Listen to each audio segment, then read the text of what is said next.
Greetings world, we are anonymous. Most of the world, the political left in particular, was blindsided by the results of the 2016 election. To say that some are having a hard time coming to terms with the words President Trump, and what the next 4 to 8 years will bring, would be an understatement. Those who told you that a Trump presidency was impossible were quick to remix their pre-election narratives, framing the Donald as something of a Hitler 2.0 and attempting to position themselves as leaders of a new resistance. Self-reflection is still off the table. On the other end of the spectrum you have those who took Trump's promises at face value, and who actually believe he will make America great again, proclaiming the dawn of a new age of conservatism, as the stock market rose to record highs, before he actually took office. Both sides are utterly unprepared for what's coming. Let's just cut to the chase. Is Trump going to usher in a new era of prosperity and innovation, or is he going to be the one standing in the center ring when the circus tent comes down? Remember, some voted for Trump as a political Molotov cocktail. Trump is a businessman. You say, he's going to make things happen. Cut taxes, cut regulation, invest $1 trillion in infrastructure including a ginormous wall, punish companies that move factories overseas, rebuild the military, restore relations with Russia, start a trade war with China, and you know a new arms race would create jobs. There's a lot to unpack there, and those are debates worth having. However, much of this hinges on a variable that Trump doesn't control: the Federal Reserve. The Federal Reserve has held interest rates near zero for close to a decade. They also engaged in quantitative easing from 2009 to 2014, accumulating $4.5 trillion worth of mortgage-backed securities and treasury notes. They are still holding those assets, by the way. This inflated stock and bond market bubbles of historic proportions. When a friendly face is in the White House, crashes are typically attributed to a war, a terrorist attack, or some other external variable.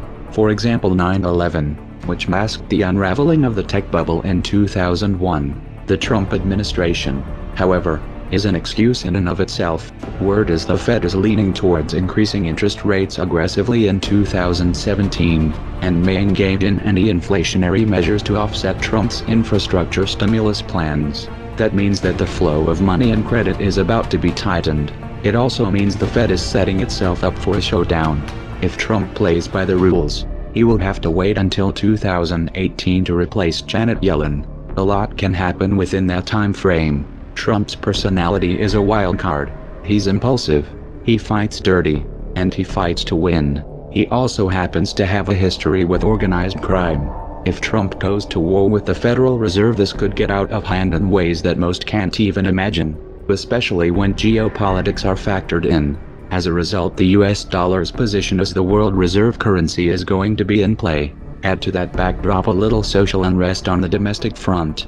If recent history serves as any indicator, we can count on seeing some kind of racially charged flashpoint involving the police during the Trump administration, probably before 2017 is over. It's also fairly safe to say, given recent history, that some of these protests will turn violent and destructive. The trend has been towards escalation. Having Trump in charge will take this to a new level. Trump ran on a platform of law and order, and support for the police, which piggybacked on the perception that Obama was undermining law enforcement during his term. In spite of the fact that Obama greatly accelerated the militarization of the police, just the belief that Trump has their back is going to influence the police response. They're going to be more confident, more aggressive, and if Trump offers even so much as a word of encouragement, they will go into full crackdown mode, which would of course throw gasoline on a fire. These tensions have the potential of spinning out of control, especially in the context of an economic downturn. And again, Trump's personality is a wild card. Trump is also about to inherit, thanks to Obama and Bush, the most extensive and technologically advanced surveillance apparatus world has ever seen. Obama expanded the NSA's powers even after Trump won, by the way. The power to order extrajudicial assassinations anywhere in the world, and a military which has been authorized by the NDAA to detain anyone, anywhere, including US citizens, indefinitely without trial.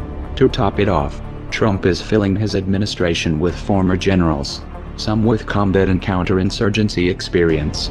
He has everything he needs to implement a full-fledged military dictatorship, and the left has no one to blame but themselves. Trump did not, however, start off on a good foot with the alphabet soup agencies. He has an enemy contingent in the deep state which wants to take him down, and has the means to do that. Replacing upper management won't be enough to neutralize this threat. These agencies have black budgets, and off-the-books programs that defy accountability, and lots of experience toppling upstart regimes. Failure to rein them in could be fatal. The most important trap, however, will be on the geopolitical front. Years of backing Sunni jihadists in Syria failed to unseat Assad, and Trump has vowed to reverse U.S. policy. Israel was openly supporting the Sunni axis. They wanted a full-frontal regime change in both Syria and Iran for many years, but the Obama administration tied their hands. Then Russia stepped in, tipped the balance, and the Shiite crescent not only survived, but grew stronger. Israeli/Sunni axis needs another path to war, so they're changing tack.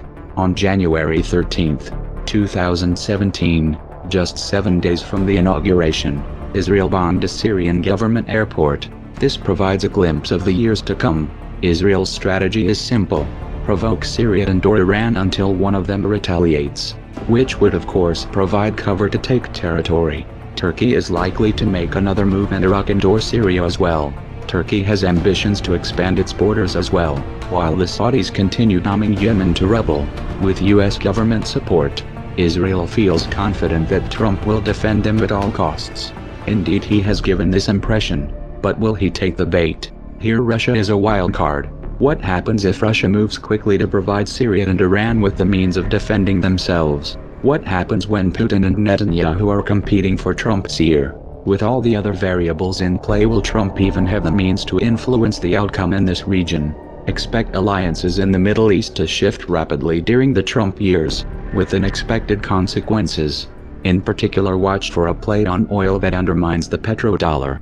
Making America great again was never on the menu. Trump wasn't supposed to win.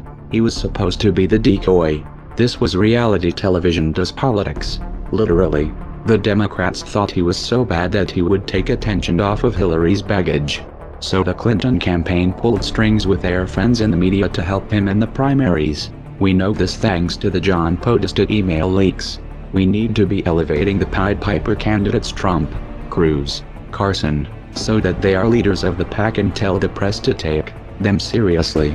The DNC and their corporate media lackeys then worked to marginalize the Bernie Sanders campaign, and used a secret agreement backed by leverage to prevent him from attacking Clinton.